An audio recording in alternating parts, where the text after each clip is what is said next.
In this section, we'll cover different ways of data persistence on Android. So we'll start off with SQLite and its frameworks, then we're gonna move on to Room framework with the Object Box database.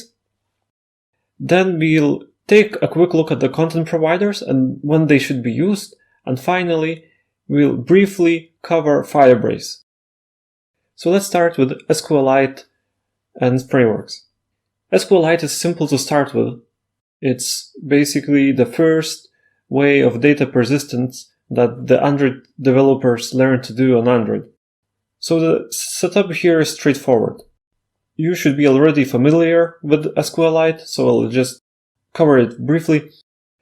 So we design our database, we set up table name, column names, so there's some kind of design going on before we even start persisting data.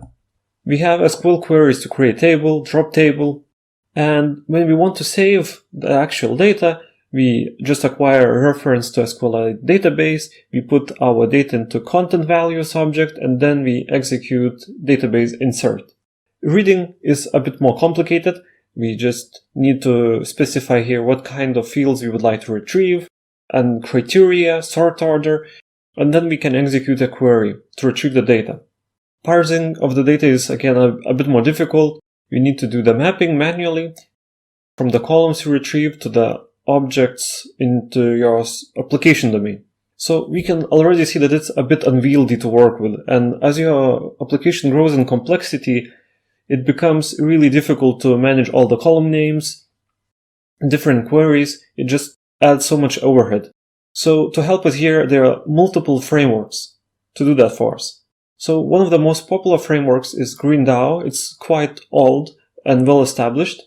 So the way it simplifies data persistence on Android is that basically you use entity annotations on your domain objects. You just put a few annotations and the system will figure out how to save and retrieve the object.